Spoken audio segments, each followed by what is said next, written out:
Purchase వోచర్లో a type of ట్రాన్సాక్షన్స్ని record చేస్తాం.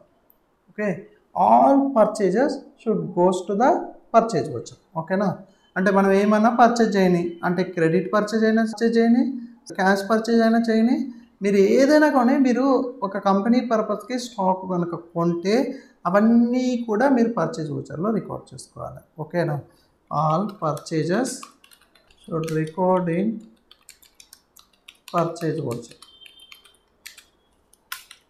ఓకే, క్యాష్ పర్చేజ్ అయినా చేయండి లేదా క్రెడిట్ పర్చేజ్ అయినా చేయండి, ప్రాబ్లం ఏం లేదు. ఏమైనా మీరు పర్చేజ్ చేశారా అంటే ఎక్కడ రికార్డ్ చేసుకోవాలి, పర్చేజ్ వోచర్లో రికార్డ్ చేసుకోవాలి. జస్ట్ మీరు for example purchase account debit to cash account 35,000 నరేషన్లో బి క్యాష్ పర్చేజ్ అని రాసుకుంటాం. ఓకే, ఇక్కడ మనకి పర్చేజ్ వోచర్లో కూడా 3 మోడ్స్ అవైలబుల్ ఉంటాయమ్మా.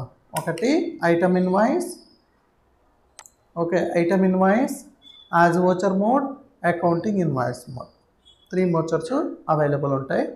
3 మోడ్స్. ఈ మోడ్స్లో మీరు ఏంటి అంటే మీరు ప్రజెంట్ ఇప్పుడైతే యాజ్ వోచర్ మోడ్ చూస్ చేసుకోండి. ఎందుకు ఐటమ్ ఇన్వాయిస్ వైజ్ చూసుకోవాలి, మీ ఇన్వెంటరీ అప్పుడు చెప్తాను. అనేది మీకు యాజ్ వోచర్ మోడ్ చూస్ చేసుకోండి లేదా అకౌంటింగ్ ఇన్వాయిస్ మోడ్ కూడా చూస్ చేసుకోండి. ప్రజెంట్ అయితే యాజ్ వోచర్ మోడ్ నేను చెప్తాను. ఓకేనా, ఇక్కడ చూద్దాం.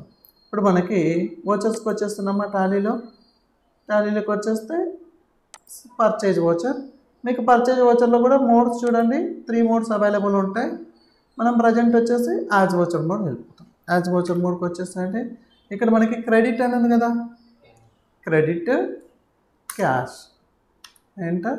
ఇక్కడ రిసిపియంట్ డీటెయిల్స్ అని అడుగుతుంది, అంటే మనం ఎలాగ వస్తుంది ఏంటి ఆ యొక్క గూడ్స్ అనేది అవన్నీ కూడా రాసుకుంటాం, జస్ట్ డీటెయిల్స్ అంతే. ఎంటర్. అమౌంట్ వచ్చేసి 35,000. ఎంటర్. పర్చేజ్ అకౌంట్ ఆల్రెడీ మనం పర్చేజ్ అకౌంట్ క్రియేట్ చేసినాం, సో పర్చేజ్ అకౌంట్ అనేది చూస్ చేసుకోండి. లేదంటే మీరు క్రియేట్ చేయకుండా ఉంటే పర్చేజ్ అకౌంట్ అని క్రియేట్ చేసేసి మనం ఇక్కడ పర్చేజ్ అండర్ గ్రూప్ ఆఫ్ అని వచ్చేస్తుంది, జస్ట్ ఎంటర్ చేసేయండి. ఎంటర్. 35,000. ఇక్కడ B goods purchase by cash,